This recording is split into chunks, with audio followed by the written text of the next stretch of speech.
보험 설계사 부업을 시작할 때 많은 분들이 이런 걸 먼저 봅니다. 어느 GA가 제일 커요? 어디가 수수료를 많이 줘요? 어느 회사가 안정적이에요? 물론 중요합니다. 그런데 부업으로 보험 설계사를 하실 거라면 저는 그것보다 먼저 봐야 할 게 하나 있다고 생각합니다. 내가 들어갈 지점이 부업 설계사를 위한 곳인가? 이게 생각보다 굉장히 중요합니다. 왜 그런지 하나씩 말씀드려 볼게요. 우리나라에는 정말 많은 GA가 있습니다. 그리고 GA 하나 안에도 수많은 지사와 지점이 있습니다. 그런데 재미있는 게 같은 GA에 소속되어 있어도 지점마다 분위기가 완전히 다릅니다.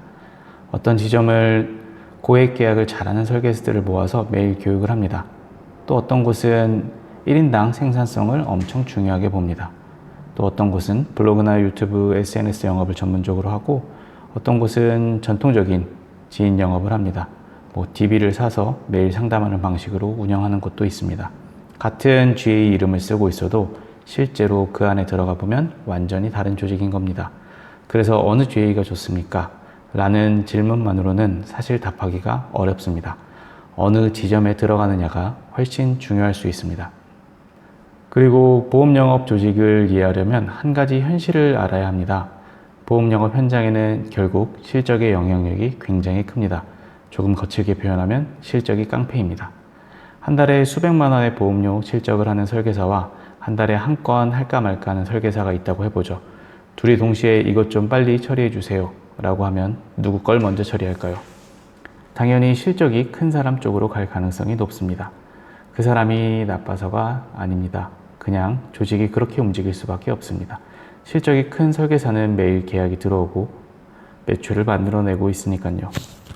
그런데 부업 설계사는 완전히 다릅니다. 보험을 매일 하지 않습니다. 한 달 동안 계약이 없을 수도 있고요. 두세 달 조용히 있다가 갑자기 지인이 보험 이야기를 꺼내면 그때 움직입니다. 그리고 오랜만에 하다 보니까 고객 등록 어디서 하죠? 설계는 누구한테 요청하는 거였죠? 모바일 청약 어떻게 보내죠? 이런 기본적인 것부터 다시 물어볼 수 있습니다. 보험을 처음 시작한 사람이라면 더 그렇습니다. 전문 용어도 모르고 전산 용어도 처음이고 설계안을 봐도 뭐가 좋은지 잘 모르니까 하나를 설명해줘도 처음부터 길게 설명해줘야 합니다. 그런데 실적은 많지 않습니다. 그러면 일반적인 전업 설계사 중심 지점에서는 부업 설계사의 우선순위가 점점 뒤로 밀릴 가능성이 높습니다. 처음에는 잘 도와주다가도 한 달, 두 달이 지나고 몇 달 동안 계약이 없으면 조금씩 관심에서 멀어질 수밖에 없습니다. 실제로 보험 설계사 부업이 뜬다고 하니까 여러 GA에서 부업 설계사를 모집하기 시작했습니다. 그런데 시작했다가 지금은 사실상 운영을 안 하는 곳도 있습니다. 왜 그럴까요? 막상 생각해보니 손이 많이 갑니다.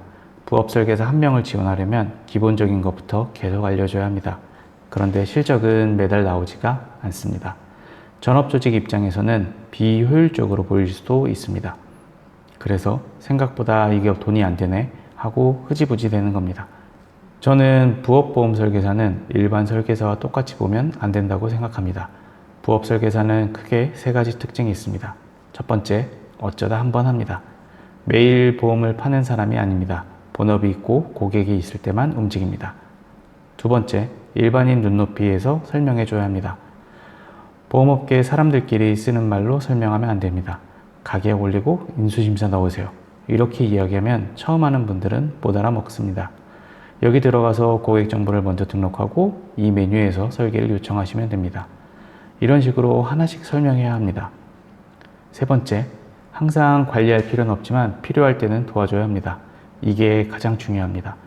부업하는 사람에게 매일 전화해서 이번 달 실적 있어요? 누구 가입할 사람 없어요? 이러면 부업이 아닙니다. 반대로 몇 달 동안 아무 연락 없다가 고객이 생겨서 물어봤는데 그것도 모르세요? 이래도 안 됩니다. 그동안 안 했으니 잃어버릴 수 있는 게 당연합니다. 그때 다시 알려주면 됩니다. 당근주의가 계속 유지될 수 있었던 것도 이 부분을 처음부터 인정했기 때문이라고 생각합니다. 당근주의는 2023년부터 지금까지 계속 부업 설계사를 중심으로 운영하고 있습니다. 방향은 단순합니다. 보험을 매일 하지 않아도 됩니다. 한 달 동안 계약이 없어도 됩니다. 몇 달 쉬어도 됩니다. 그리고 고객이 생겼을 때는 다시 물어보시면 됩니다. 설계를 어떻게 해야 할지 모르겠으면 보험사 설계 매니저님께 요청할 수 있고 어느 회사 상품을 선택해야 할지 모르겠으면 실장님에게 물어볼 수 있습니다. 모바일 청약이 기억이 안 나면 다시 물어보면 됩니다. 저는 이게 부업 설계사에게 가장 필요한 지원이라고 생각합니다.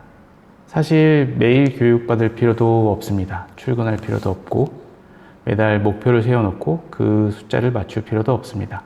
부업인데 전업 설계사처럼 움직일 이유가 없습니다. 보험 이야기하는 사람이 주변에 나타났을 때 내가 한번 비교해 볼게 라고 할 수 있으면 됩니다. 그 한 건을 처리할 때 옆에서 제대로 지원해 주는 곳이면 됩니다. 그래서 보험 설계사 부업을 시작하신다면 주위의 이름만 보지 마세요.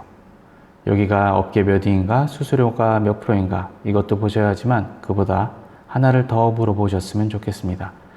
여기는 부업 설계사가 많은가? 그리고 몇 달 동안 계약이 없어도 괜찮은가? 고객이 생겼을 때 설계는 누가 도와주고 모르면 누구에게 물어볼 수 있는가? 이걸 한번 확인해 보세요. 전업으로 보험 영업을 크게 하고 싶으신 분은 전업 설계사 중심의 지점이 훨씬 좋을 수도 있습니다. 매일 교육하고 실적을 관리하고 계속 자극을 주는 환경이 필요할 수 있으니까요. 그런데 본업이 따로 있고 1년에 몇 건이라도 주변에서 보험 문의가 생겼을 때만 해보고 싶다면 완전히 다른 환경이 필요합니다. 부업 설계사를 이해하는 지점이 필요합니다.